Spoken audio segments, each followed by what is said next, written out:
Y la semana pasada, pues yo estaba hablando de cómo surge realmente la iglesia, cómo los discípulos continuaron la obra de Cristo. Nosotros sabemos, Cristo muere en la cruz del Calvario, al tercer día Él tenía que resucitar y luego tenía que ascender a los cielos, pero alguien tenía que continuar la obra que Él ya le había iniciado. Entonces esa obra Él se la designó a los discípulos, a los que andaban con Él en ese momento. Lo único que los discípulos en ese entonces no se sentían capacitados, eran personas que muchos de ellos estaban un poco tímidos, otros estaban asustados porque no iban a contar con la presencia de Jesús como ellos estaban realmente acostumbrados. Eran discípulos que no tenían influencia, gente no letrada, gente que no tenía ningún tipo de preparación. Y ellos no sabían cómo iban a continuar la obra de Cristo, pero sin embargo había una promesa para ellos. Y la promesa era que ellos iban a recibir un poder cuando fuera manifestado sobre sus vidas el Espíritu Santo de Dios. Y eso ocurrió. En Hechos capítulo 2 vemos el derramamiento del Espíritu Santo de Dios, donde cuando el Espíritu Santo se derrama, ellos se convierten en personas irreconocibles. Y ellos pasaron de ser gente tímida a ser personas que predicaban el mensaje de la palabra del Señor a tal punto que hasta dieron su vida por causa del evangelio, padecieron persecución, fueron amenazados. Y de hecho, yo quiero hoy concentrarme específicamente en dos escenarios que ocurrieron en el Hechos. Sobre todo, vamos a ver un primer milagro que ocurrió y vamos a ver la muerte del primer mártir de la fe. Ahora, ¿cómo ellos hicieron esto? La iglesia, decimos la semana pasada, se caracterizó primero porque el poder del Espíritu Santo de Dios. Eran gente que eran de amor, vivían en comunidad y eran personas que también eran generosas. Pero ahora vamos a estar hablando específicamente del milagro en Hechos capítulo 3, versículo 1 al 8. Y vamos a ver el momento cuando Pedro sana a un mendigo cojo. Y vamos a la palabra, dice: cierta tarde, Pedro y Juan fueron al templo para participar del servicio de oración de las 3 de la tarde. Mientras se acercaban al templo, llevaban cargado a un hombre cojo de nacimiento. Todos los días lo ponían junto a la puerta del templo, la que se llama Hermosa, para que pidiera limosna a la gente que entraba al templo. Cuando el hombre vio que Pedro y Juan estaban por entrar, le pidió dinero. Pedro y Juan lo miraron fijamente y Pedro le dijo: míranos. El hombre lisiado los miró ansiosamente, esperando recibir un poco de dinero. Pero le dijo: yo no tengo plata ni oro, pero te daré lo que tengo. En el nombre de Jesucristo de Nazaret, levántate y camina. Entonces Pedro tomó la mano del hombre lisiado de la mano derecha y lo ayudó a levantarse. Y mientras lo hacía, dice que al instante los pies y los tobillos del hombre fueron sanados y fortalecidos. Se levantó de un salto y se puso de pie y comenzó a caminar. Luego entró al templo con ellos, caminando y saltando y alabando a Dios. ¡Qué maravilla, señores! Lo que más me llama la atención ahí, que este hombre siempre estaba en la puerta de la iglesia, en la puerta del templo. ¿Y qué le estaba pidiendo él? Limosna. La vida de este cojo, de este lisiado, solamente radicaba en el dinero, en la limosna. Pero sin embargo, Pedro y Juan no tenían posiblemente el dinero para darle limosna. Por ellos dijeron: yo no tengo plata, yo no tengo oro, pero ellos tenían algo más que la plata y el oro.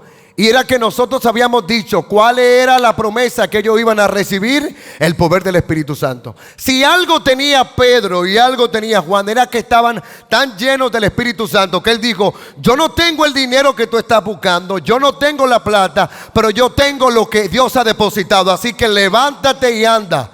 Y le dieron más de lo que él estaba esperando. Porque no solamente él fue sano, sino que también él fue alcanzado y fue salvo. No hay nada más poderoso cuando nosotros recibimos la salvación de parte de Dios. Porque el dinero es algo que es terrenal, es algo que tiene una fecha de caducidad. Pero si algo permanece para siempre, es Dios en nuestra vida. Porque aun cuando no estemos en esta tierra, vamos a vivir por siempre con ese Dios que nos ha dado absolutamente todo. Y miren lo que ocurrió aquí.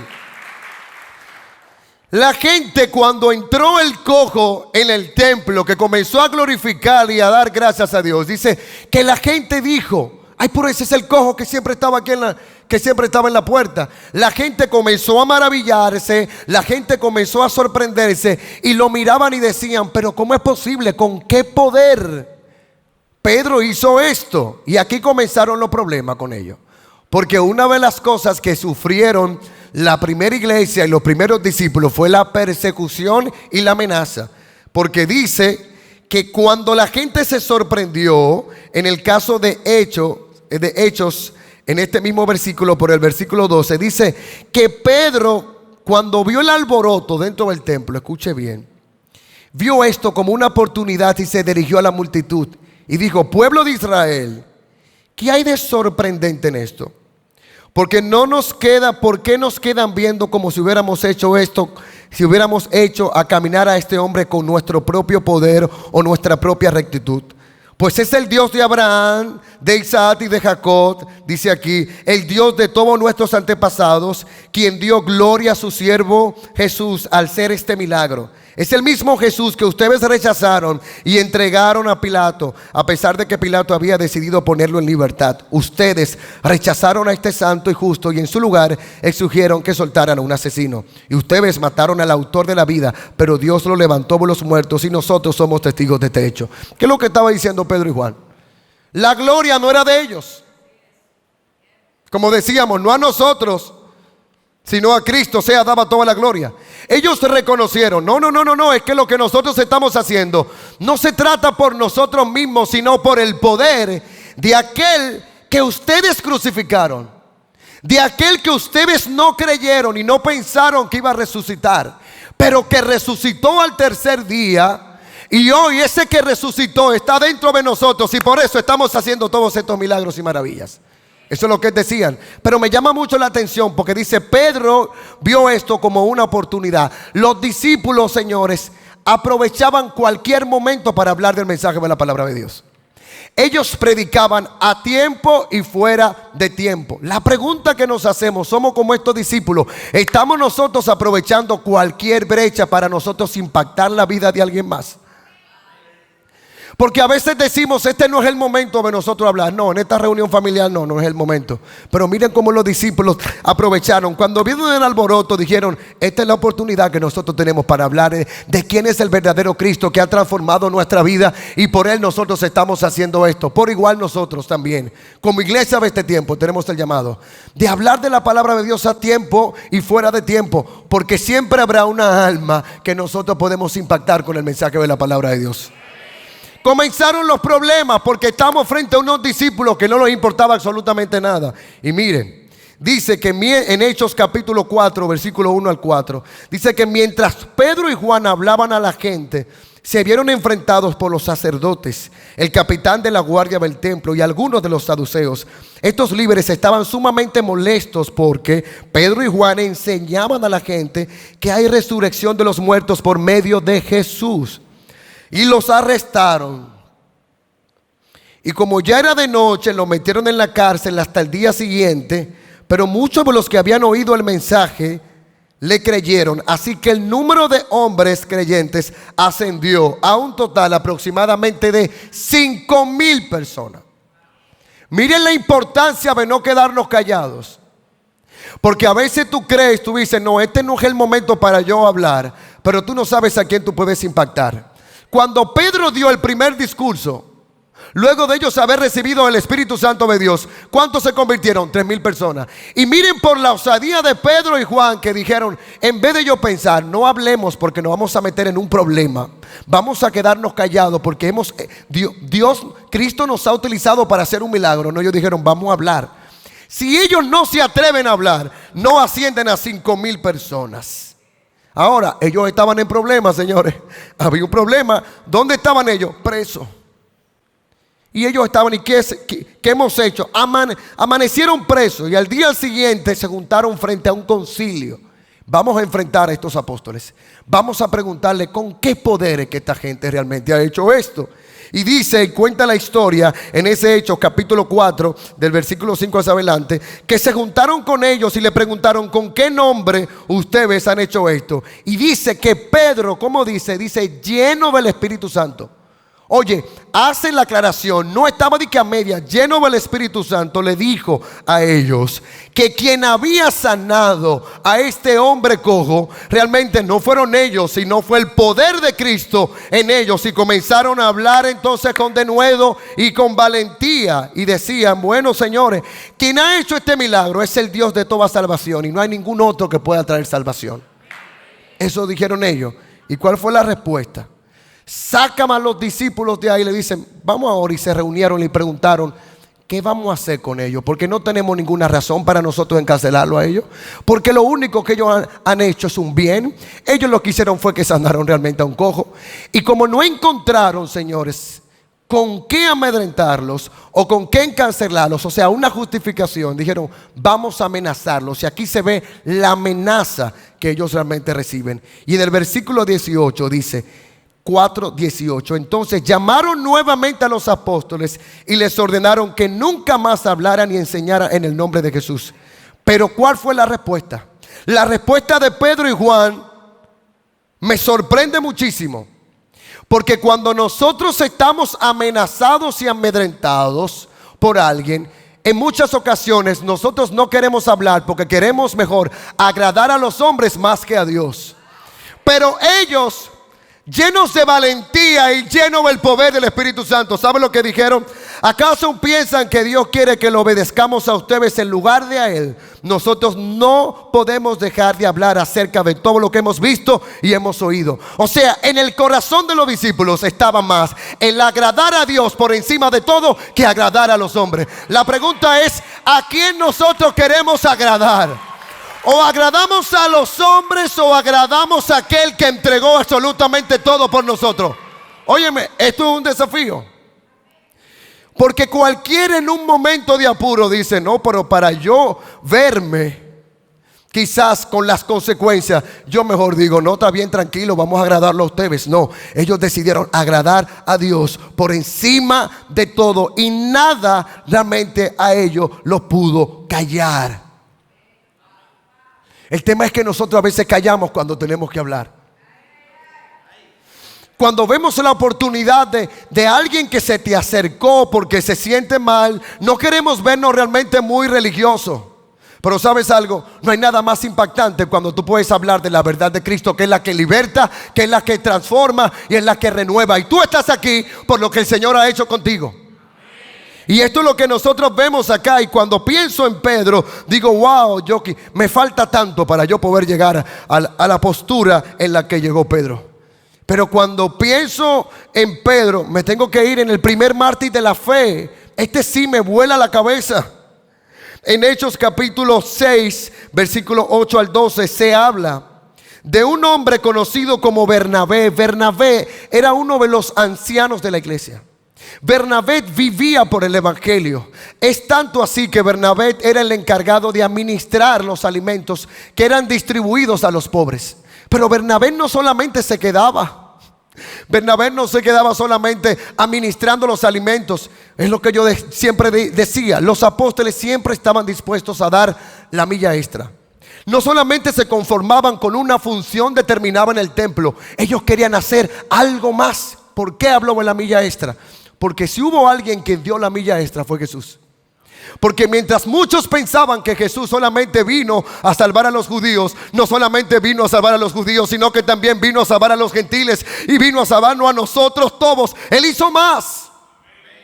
Y los discípulos también se le transmitió esto mismo, y ellos querían hacer más. Y dice la palabra del Señor que Esteban, un hombre lleno de ¿qué? De la gracia y del poder de Dios, hacía señales, milagros asombrosos entre la gente, decían ellos.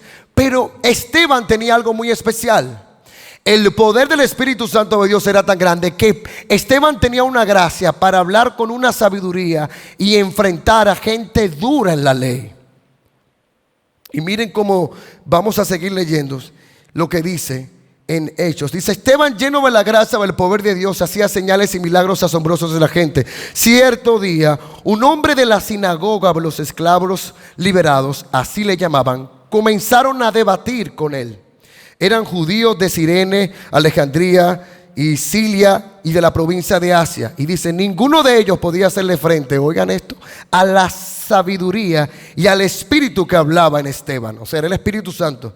Entonces, como Esteban siempre quedaba bien, como nadie podía con Esteban. Usted sabe cuando una gente viene como con una mala intención de que vamos a ver, vamos a hacer quedar mal a este tigre. Pero Esteban estaba tan lleno del poder de Dios que Esteban, mientras muchos hacían lo imposible por hacerlo quedar mal, él quedaba bien, porque no era cualquier cosa que él tenía, era el poder del Espíritu Santo. O sea que ninguno de los hijos de Dios nunca quedan en vergüenza cuando se trata de hacer la obra del Señor.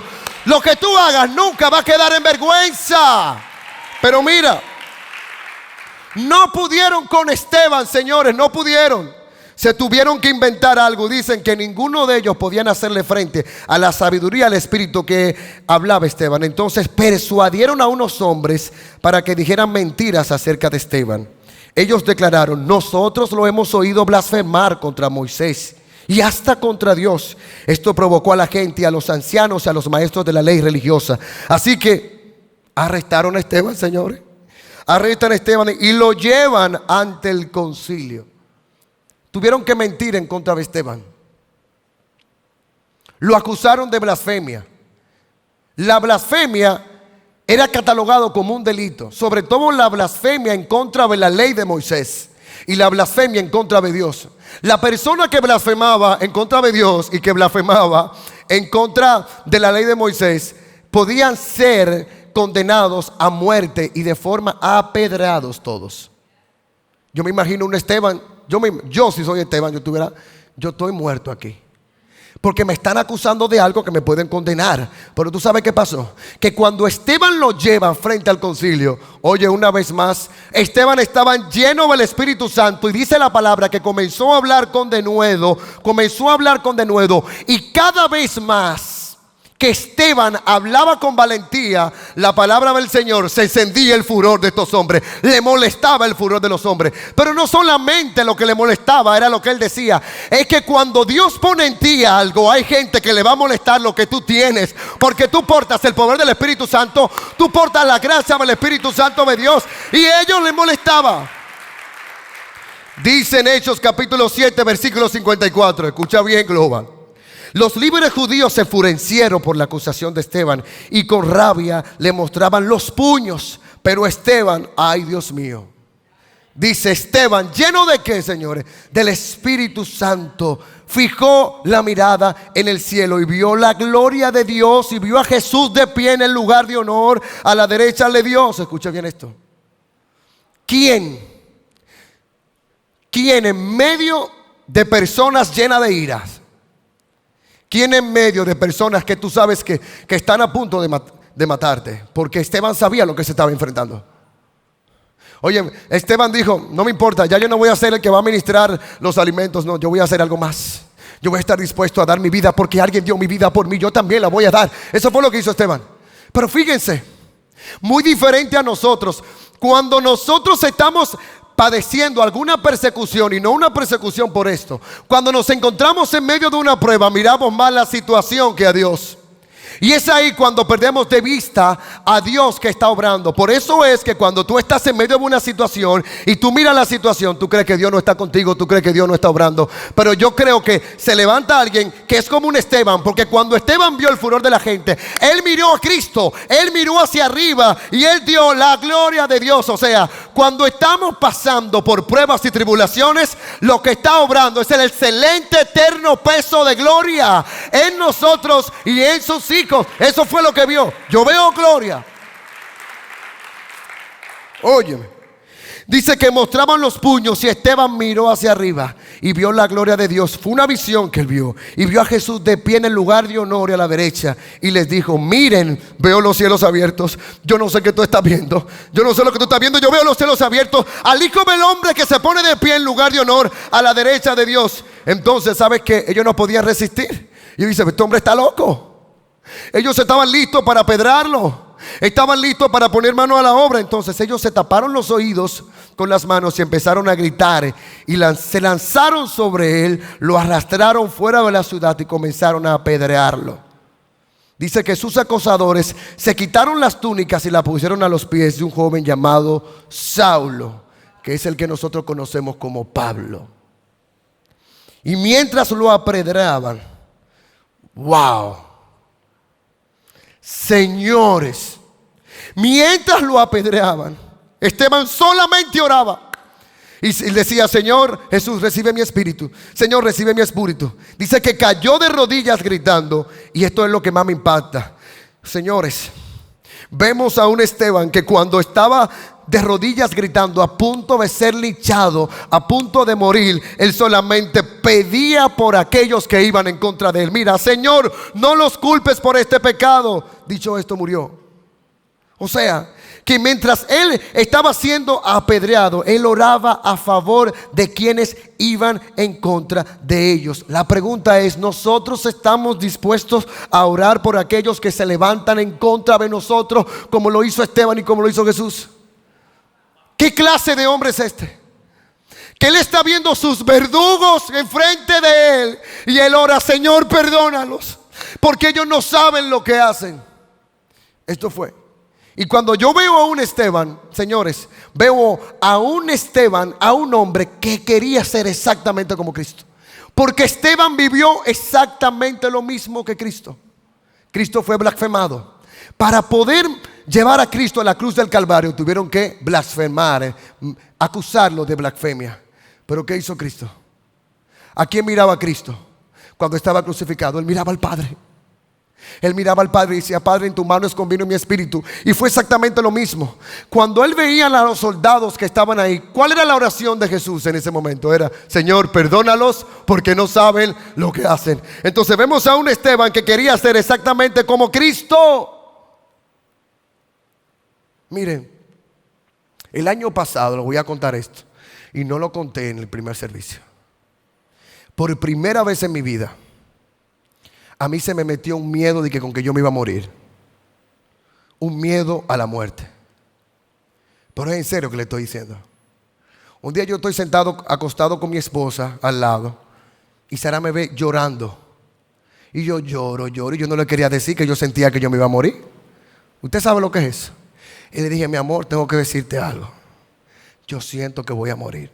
Miren, señores, y nosotros nos abrazamos los dos y lloramos la madrugada entera, como que era la última noche de nosotros. No es verdad, pero dando gritos como que yo me iba a morir. Y yo iba a los lugares, iba al gimnasio, me daban unos mareos y yo decía dentro de mí: ya llegó el momento, una cosa terrible. Eso fue el año pasado. Y se me metió una muerte, ese temor a la muerte. Pero cuando yo me veo y yo veo a Esteban, yo digo: pero Esteban tenía la muerte enfrente. Pero tú sabes qué es lo que pasa. Que el que tiene a Cristo en su corazón y teme el Espíritu Santo sabe algo: que el vivir es Cristo y el morir es ganancia. No le tenemos temor a la muerte. No le tenemos temor a lo que ha de venir. Es así. Ahora, la vida de Esteban me desafía mucho, porque me lleva a hacer algunas preguntas importantes. Es un desafío una persona como Esteban. Y la pregunta es: ¿cuánto riesgo nosotros estamos corriendo por causa de Cristo? Yo lo sé. Ninguno. Usted sabe que en este momento, a esta hora, en otros países del Medio Oriente hay cristianos que están dando su vida por causa de Cristo.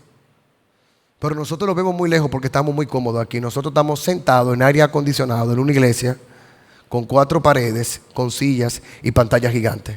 Pero no estamos haciendo nada por causa de Cristo. La pregunta que tenemos: ¿estamos realmente en un momento dispuestos a morir por causa de Cristo?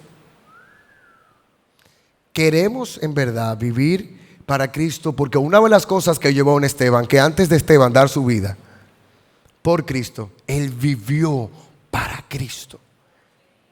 Y la idea es que nosotros, todos los que estemos aquí hoy, vivamos para Cristo. Tal vez hoy en día nosotros no estamos padeciendo ningún tipo de persecución. No la estamos padeciendo. Pero habrán personas que quizás nunca nos van a querer oír.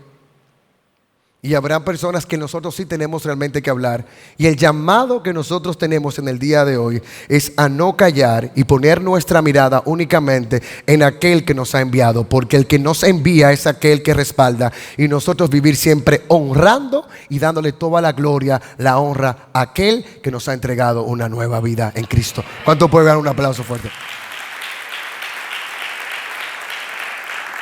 La pregunta es, cuando yo analizo la vida de los discípulos y solamente hemos analizado 2 acontecimientos de los muchos acontecimientos que hay en el libro de los Hechos, pero ¿cuál fue el resultado de los discípulos hablar, de tener osadía, de tener valentía de los apóstoles? Y la respuesta yo la encontré en Hechos capítulo 5 versículo 12, y es lo que debe de suceder con nosotros como iglesia de Cristo. Miren cómo dice en Hechos capítulo 5 versículo 12 al 16. Los apóstoles hacían muchas señales y milagros y maravillas entre la gente, y todos los creyentes se reunían con frecuencia en el templo, en el área conocido como el Pórtico de Salomón. Pero nadie más se atrevía a unirse a ellos, aunque toda la gente los tenía en alta estima. ¿Por qué la gente no quería unirse a ellos? Había un grupo que no quería reunirse a ellos. ¿Por qué? Porque no querían padecer las mismas circunstancias que ellos estaban padeciendo. Le tenían cierto respeto, pero fíjense que gozaban de la alta estima de la gente.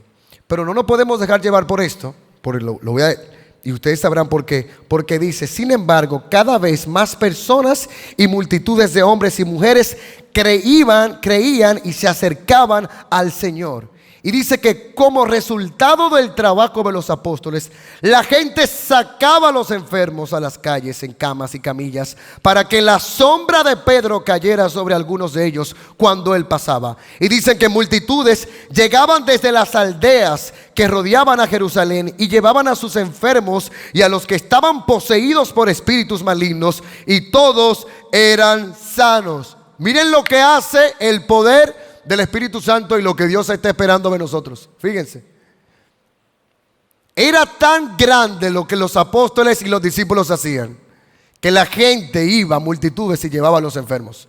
Fíjense que decía aquí que por la sombra de Pedro, oye lo que hacían, los enfermos se sanaban. Pero no era la sombra, ni tampoco Pedro. Era porque el Pedro tenía el espíritu de aquel que murió y resucitó y habitaba dentro de él. Era el poder que estaba ahí, ese mismo poder el que tú y yo hoy tenemos. O usted no se ha preguntado, a mí me pasa, yo siempre me preguntaba, pero ven acá, yo tengo un cartel en mi frente que dice, ven, cuéntame tu problema que yo te lo resuelvo. Porque donde quiera que yo iba, yo me topo con gente, mira, yo no sé, pero tú me das como confianza. ¿A quién le ha pasado? Yo no sé, pero tú me inspiras una confianza para yo contarte esto. Y yo en un momento yo estaba, ¿por qué es lo que sucede? Es más, personas que yo tenía 15 años que no veía y desde la universidad me decían, mira, yo tengo mucho que no hablo contigo, pero yo recuerdo que tú eres un muchacho tan cristiano y yo creo que tú me puedes ayudar. Señores, eso es lo que hace el poder del Espíritu Santo. Tú te conviertes en un imán de todo el mundo y todo el mundo quiere estar contigo porque la gente identifica que hay algo en ti. Hay algo en ti que es diferente. Ellos no saben lo que es, pero es que nosotros estamos llamados a ser la solución a los problemas de la gente de este tiempo presente. No se trata de ti, no se trata porque tú te veas bien. Es que tú tienes el poder del Espíritu Santo de Dios que está dentro de ti, y eso es que en tu lugar de trabajo, cuando hay un problema, la gente te tiene que buscar a ti. Es que en tu familia, cuando hay un problema, la gente tiene que buscar al primero que se acercó a la iglesia. ¿Me entiendes? Porque la gente te busca, porque es evidente el cambio y la transformación que Dios hizo en tu vida.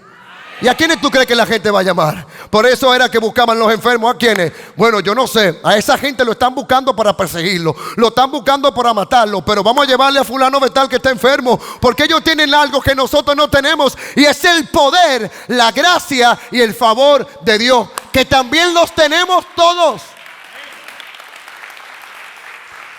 Todos. Pero qué locura, señores. No era la sombra, ni tampoco Pedro, el Espíritu de Dios. Por eso que yo decía, señores, que hoy en día una iglesia no es atractiva. No es por las luces, no son por los programas, no son por las actividades, no son por las logísticas, no son por los predicadores que pueden tener la iglesia. Nosotros la semana pasada decíamos que la iglesia era atractiva por el poder del Espíritu Santo, por el amor y la generosidad y la unidad entre ellos. Y yo quiero rescatar algo que es impactante y es muy poderoso de lo que hacían los primeros cristianos. Yo lo mencioné la semana pasada, pero lo muestra lo describe de una mejor forma. Y es en Hechos capítulo 4 versículos 32 al 36. Miren, porque no solamente era el poder, no solamente eran los milagros, porque es que a veces buscamos los milagros, solamente buscamos lo sensacional, porque era sensacional ver algo parecido como esto. Pero mira lo que dice, que todos los creyentes estaban unidos de corazón y en espíritu. ¿Cómo estaban los creyentes? Unidos de corazón y en espíritu. O sea, cuando habla de corazón, es una hermandad que hay de corazón y espíritu. Y consideraban que todas sus posesiones no eran propias, así que compartían todo lo que tenían.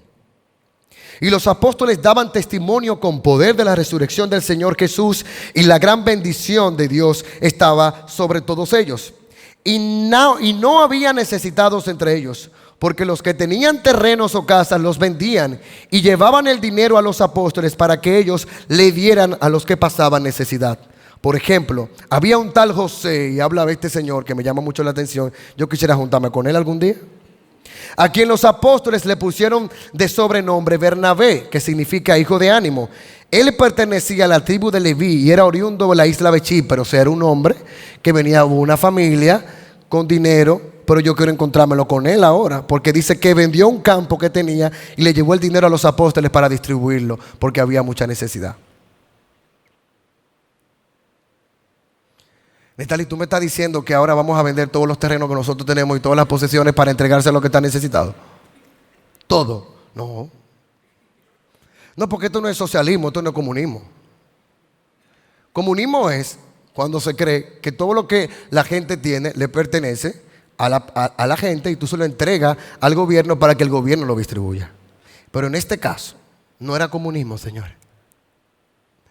Era que ellos entendían, óyeme, que todo lo que ellos tenían era del Señor, que toda buena dávida venía del Señor. Y ellos, cuando miraban la necesidad de la otra persona, ellos decían, no, pero esto yo no me lo di porque yo me lo merecía. Esto me lo dio el Señor. ¿Y cómo si yo tengo y estoy dentro de la misma comunidad? ¿Cómo es posible que yo voy a permitir que un hermano, ¿verdad?, que esté conmigo a mi lado, esté pasando necesidad? Y ellos hacían eso. Y lo que nos enseña es que nosotros aquí, señores, no podemos vivir ajeno a la necesidad del que está a nuestro lado. Una iglesia no está compuesta por personas todas de una misma clase social. No tiene sentido alguno. Por eso necesitamos gente pobre como yo primero. Claro. Y de todas las clases sociales. ¿Para qué? Para el sentido de vivir en comunidad y ayudarnos los unos a los otros. Dale un aplauso fuerte a Dios. Eso es iglesia. Usted pensaba que era otra cosa. Una iglesia llena del poder de Dios. Pero una iglesia también llena de la compasión por los necesitados. Y es aquí donde yo digo, porque de esta serie se tiene que destruir el concepto falso que nosotros tenemos de lo que es una iglesia. Porque la iglesia no es el edificio. Cristo no murió en la cruz del Calvario. Cristo no iba a hacer algo tan grande como el que hizo. No iba a pagar un precio tan grande como el que hizo. Simplemente por un edificio. Entonces, ¿qué es la iglesia? La iglesia no es esta hora de reunión que nosotros tenemos. No. Yo no me convierto en iglesia a las 11 de la mañana para cuando den la 1 ya yo no soy iglesia. No. Somos iglesia 24 horas al día. De hecho, cuando nosotros salgamos de este lugar, la iglesia ya no va a estar aquí. Esto va a ser un auditorio vacío. Un simple auditorio. La iglesia sale hacia afuera. Porque cuando estamos aquí somos la iglesia congregada. El mandato que Dios nos llamó No dejemos de congregarnos como muchos tienen por costumbre, porque hay una unidad de corazón y de espíritu que se concretiza cuando venimos aquí. Pero cuando salimos por esa puerta, somos la iglesia dispersada que seguimos obrando con nuestros dones y nuestros talentos a favor, no mío, de alguien más. Es de alguien más. Eso es la iglesia. Es más, la iglesia no es la reunión tampoco, porque entonces, si la iglesia es el lugar donde nosotros ponemos en funcionamiento nuestros dones y talentos, ¿qué hacemos con los que no cantan, con los que no predican, con los que no bailan y se despatillan? ¿Qué hacemos?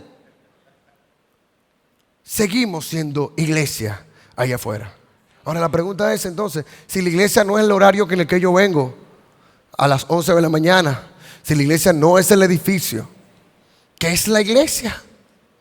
Y me encanta cómo la Biblia nos da un sinnúmero de símbolos, ilustraciones y formas de qué es una iglesia. Y por eso hoy yo quiero terminar esta segunda parte del poder de la iglesia con 7 ilustraciones de lo que es la iglesia de Jesucristo. 7 ilustraciones. Yo puedo conseguir muchísimas ilustraciones de lo que es la iglesia, pero la idea es, señores, de que de verdad, si usted tiene 5 años aquí en Global Internacional, si tiene 8 como casi tengo yo, si usted tiene 2 y 3 y usted estaba confundido de lo que era una iglesia, hoy todos salgamos desconfundidos y entendamos, esa palabra no existe. Yo lo sé, pero me la inventé. Si se viven inventando palabras nuevas allá afuera, déjame inventarme una aquí. Pero la idea es que entendamos lo que es una iglesia. Y número 1, yo me encuentro en la Biblia que la iglesia es como una familia. Así que ahora ustedes, los gentiles, ya no son unos desconocidos ni extranjeros. O sea, ninguno de los que estamos sentados ya no somos desconocidos. Ya no es que yo no conozco aquí, ya es que ya yo no conozco a Ricardo. No. Sino que somos una familia. Son ciudadanos junto con todo el pueblo santo de Dios. Son miembros de la familia de Dios. O sea, wow, qué familia. Y juntos constituimos su casa, la cual está edificada sobre el fundamento de los apóstoles y de los profetas. Y la piedra principal es Cristo Jesús mismo. Estamos cuidadosamente unidos en Él y formamos partes de un templo santo para el Señor. Somos una familia. ¿Y qué dice la palabra de Dios en Gálatas capítulo 6, versículo 10? Por lo tanto, siempre que tengan la oportunidad, hagamos siempre el bien, especialmente a la familia ¿de qué? De la fe. Sin importar quién tan insoportable puede ser el que se sienta al lado suyo. Ay, que esa hermana habla demasiado cuando medio la prédica. Y todo es sí. Amemos a la familia de la fe. Ay, dígame que usted nunca se ha molestado por algo así. Claro. Pero también encontramos, señores, que en la Biblia nos dice, fíjense que cuando hablan de la iglesia, hablan de hermanos. ¿Por qué dicen hermanos? Porque somos prácticamente una familia y eso es lo que somos, una familia. Número 2, la iglesia es un templo del Espíritu Santo de Dios. No se dan cuenta de que su cuerpo es el templo del Espíritu Santo. Quien vive en ustedes ya fue dado por Dios.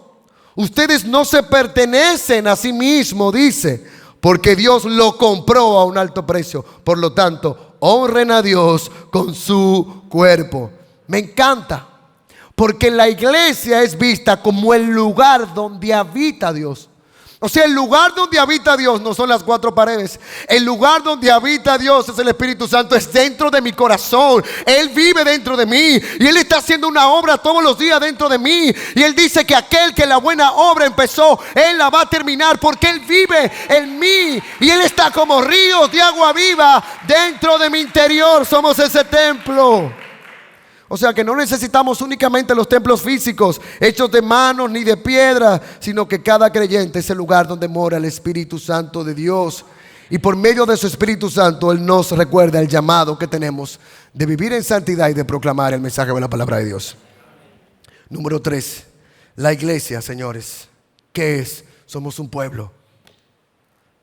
Dice, pero ustedes no son así porque son un pueblo elegido, son sacerdotes del Rey. Una nación santa, una posesión exclusiva. Óyeme, somos exclusivos de Dios. Por eso pueden mostrar a otros la bondad de Dios pues Él los ha llamado a salir de la oscuridad y a entrar en su luz maravillosa. Hay otra versión que dice: ustedes son nación santa, pueblo adquirido por Dios, llamados para anunciar las virtudes de aquel que los llamó de las tinieblas a la luz. ¿Tú sabes lo que es eso? Que tú antes estabas en tinieblas, que tú antes estabas en oscuridad y Él te llamó de las tinieblas a la luz con un propósito, y es a iluminar. Por eso que la Biblia dice que nosotros somos la luz del mundo. Y una luz no está para esconderse debajo de una mesa, sino que una luz está para ponerse en lo alto de una montaña para que pueda alumbrar a todo el mundo. Eso eres tú, eres un faro de luz que está llamado a alumbrar. Pero también como pueblo de Dios somos la sal de este mundo. ¿Por qué la sal? Porque el mundo vive sin sabor, el mundo vive en amargura, pero nosotros tenemos el sazón que el mundo necesita, porque tenemos a Cristo, al Espíritu Santo. ¿Tú sabes lo que es eso? Que donde tú llegas hay sazón, porque tú eres la sal de este mundo. Por eso que la gente siempre nos mira diferente. Y ese somos nosotros, la iglesia de Cristo. Número 4, la iglesia es un rebaño. Ay, qué lindo. Suena raro que un hombre diga de que, ay, me derrito de amor. Señores, miren cómo dice: yo soy el buen pastor, conozco mis ovejas, ellas me conocen a mí, como también mi Padre me conoce a mí. Yo conozco al Padre, así que sacrifico mi vida por las ovejas. Además tengo otras ovejas que no están en este redil, también las debo atraer. Ellas escucharán mi voz y habrá un solo rebaño con un solo pastor. Somos un rebaño. Pero oye lo que dice aquí, importante: que las ovejas que oyen su voz y la siguen. Y cuando hablamos de rebaño, hablo de cuidado. Hay un cuidado, hay una ternura. Tú sabes que Dios te ha permitido que tú llegues maltratado, frustrado, lleno del polvo del desierto por estar perdido, y Dios te ha traído aquí a un lugar de cuidado. Pero un lugar y un rebaño donde dicen, mire cómo dice aquí: pero hay otras ovejas que necesitan venir al redil. ¿Y sabes cómo van a venir esas ovejas? A través de tu testimonio. Qué alegoría más hermosa la de que somos un rebaño. Número 5, somos un cuerpo. Sí, somos un cuerpo. Y en 1 Corintios capítulo 12, versículo 12 al 20 dice: el cuerpo humano tiene muchas partes, pero las muchas partes forman un cuerpo entero. Lo mismo sucede con el cuerpo de Cristo, señores. Entre nosotros hay algunos que son judíos y otros que son gentiles, algunos son esclavos y otros son libres, pero todos fuimos bautizados en un solo cuerpo por un mismo espíritu, y todos compartimos el mismo espíritu. Así es, el cuerpo consta de muchas partes diferentes, no solo de una parte. Y aquí me gusta porque nos da una explicación para que usted pueda entender por qué somos parte del cuerpo. Somos parte del cuerpo. Y dice: si el pie dijera no formo parte del cuerpo porque no soy mano, no por eso dejaría de ser parte del cuerpo. Y si la oreja dijera no formo parte del cuerpo porque no soy ojo, ¿debería por eso dejar de ser parte del cuerpo? Si todo el cuerpo fuera ojo, ¿cómo podríamos oír? O si todo el cuerpo fuera oreja, ¿cómo podríamos oler? Pero nuestro cuerpo tiene muchas partes, y Dios ha puesto cada parte justa donde Él quiere. Señores, ¿usted está entendiendo esto? Que Dios utiliza la analogía del cuerpo para que podamos entender que a cada uno de nosotros Dios le dio una habilidad, un don distinto y diferente. Y que ese don que Dios te dio a ti, que Dios te dio a ti, que Dios te dio a ti, cuando se unen, llevan a cabalidad la obra del Señor Jesús. Porque fíjense cómo dice en Corintios capítulo 27, 12, 27: todos ustedes en conjunto son un cuerpo de Cristo, y cada uno de ustedes es parte de este cuerpo. Dice que algunos constituyó algunos apóstoles, profetas, maestros, otros que hacen milagros, otros que tienen el don de sanidad, otros que pueden ayudar a otros, otros con el don de liderazgo, y otros también en idiomas desconocidos. Oye cómo lo dice aquí claramente. Entonces, el fin y al cabo es que Dios te ha traído como parte del cuerpo para que tú pongas tus dones en funciones. Y que esos dones que tú tengas en funciones no sean para tu gloria, sino que sea para la ayuda de alguien más. Eso fue lo que Cristo hizo. Cristo no murió en la cruz del Calvario por Él mismo. No. Él murió por nosotros los pecadores. Y por lo tanto, todo lo que nosotros podamos hacer no va a ser para el beneficio nuestro, sino para el beneficio de alguien más. Y número 6, la iglesia es como un cultivo. La iglesia como un cultivo. Mira cómo dice Pablo: yo planté la semilla en sus corazones, Apolo la regó, pero fue en Dios quien la hizo crecer. No importa quién planta o quién riega, lo importante es que es Dios que hace crecer la semilla. El que planta y el que riega trabajan en conjunto con el mismo propósito, y cada uno será recompensado por su propio arduo trabajo, pues ambos son trabajadores de Dios, y ustedes son el campo de cultivo de Dios, son el edificio de Dios. Oye cómo dice. Dice que Pablo fue el que sembró, pero Apolo regó. Eso hablaba de la función de los líderes, que son los llamados a equipar a nosotros que estamos aquí. Pero ¿quién da el crecimiento? El crecimiento lo da Dios. Y el propósito de que tú y yo seamos insertados en este cultivo, ¿sabe qué?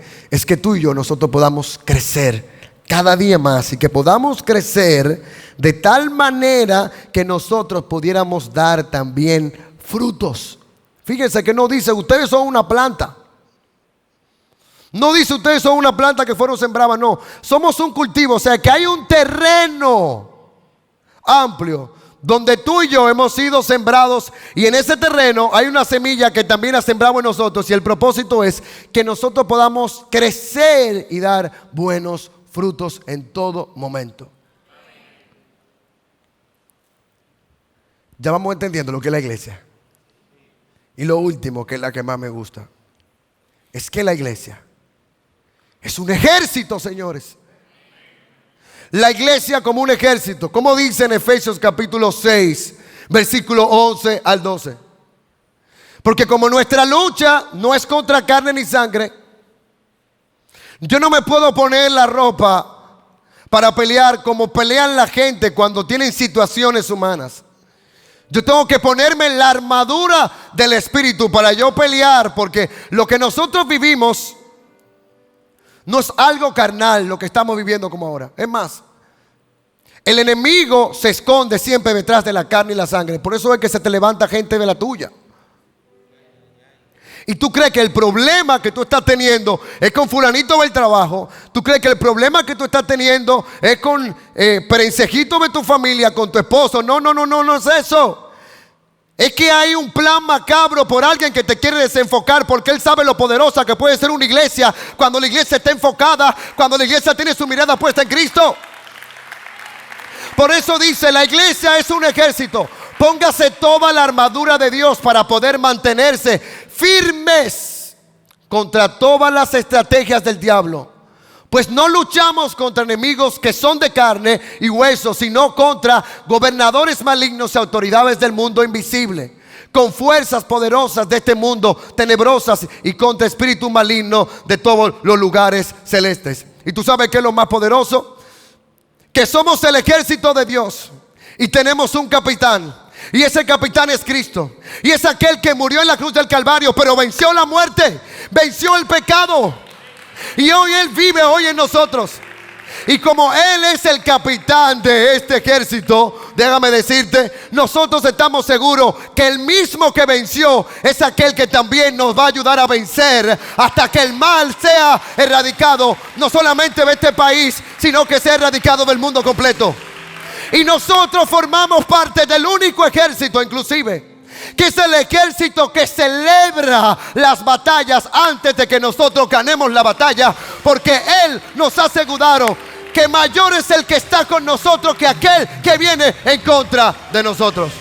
Por lo tanto, yo sí creo que nosotros hoy entendemos a través de Eclesia de que Global Internacional no es un edificio, de que Global Internacional no es una iglesia que simplemente se trata de que la gente la distingue por la calidad, por los programas, por el excelente audiovisual, sino que Global Internacional se levanta hoy como una familia de la fe, de que Global Internacional se levanta hoy como un pueblo adquirido por Dios, como una nación santa, llamados para predicar el mensaje. Porque por algo Dios te sacó de las tinieblas a la luz admirable. Porque tú eres, óyeme, la luz de este mundo. Tú eres la sal de este mundo. Y por eso hoy creemos en esta serie de iglesia, óyeme, que no solamente somos un pueblo, sino que somos el templo donde habita el Espíritu Santo. Y donde quiera que vayamos, la gente va a querer hablar con nosotros. La gente querrá, dame un consejo, porque tú tienes a Dios dentro de ti. Y Él vive, y Él se manifiesta. Él corre como ríos de agua viva, como un templo. Pero también tú eres ese cultivo, el lugar donde Dios te va a sembrar, te va a sembrar. Este es el año donde se activa el fundamento de la palabra de Dios. El verdadero fundamento para que podamos crecer y activarnos en Cristo Jesús. Una iglesia de la palabra de fundamento que crece en cultivo. Pero una iglesia que sabe y se levanta como un ejército del Señor valiente. Mía es la batalla, dice el Señor. Yo peleo por ustedes. En medio de tu situación, Dios te dice, yo peleo como ustedes. Con su iglesia, Él está ahí contigo, para levantarte, para animarte. Pero busquémonos al Señor. Seamos esa iglesia. Por algo tú estás aquí hoy. Quizás tú dirás, bueno, yo no sé mucho de Biblia. ¿Qué puedo yo hablar? Habla de lo que Dios ha hecho. Si Dios te salvó de la muerte, habla de cómo Dios te salvó de la muerte, porque eso va a ayudar a otros también. Si Dios te sanó de cáncer, Dios te va a utilizar para hablarle de esperanza a otros que van a estar pasando por un diagnóstico quizás difícil. Pero habla, no nos quedemos callados. Los discípulos nunca se callaron. Aprovecharon cada momento, cada oportunidad para hablar. Ahora, ¿qué vas a hacer tú después de Eclesia? ¿Qué vas a hacer tú después de esta temporada? ¿Qué vas a hacer tú cuando salgas ahí? Cuando ya den, ¿qué hora es? ¿Qué hora es? ¿Qué hora es? Dígame la hora. 12:29. Ahora a las 12:29 o en 5 minutos. Tú no vas a dejar de ser iglesia. Tú seguirás siendo la iglesia. Hay algo que corre dentro de ti. Así que vamos a decirlo. Y te digo algo. Cuando veamos las maravillas que Dios va a hacer a través de nosotros, cuando veamos cómo personas vengan a los pies de Cristo para esta temporada, ¿tú sabes lo que vamos a hacer? Vamos a hacer lo mismo que hacían los discípulos cuando se juntaban en el concilio y le preguntaban, ¿con qué poder? ¿Con qué autoridad ustedes hacen eso? Ellos decían, con el poder de Cristo, porque la gloria no es nuestra, es de Cristo y nadie va a robar su gloria. Nadie, vamos, levanta tus manos y dilo y cántalo. Nadie.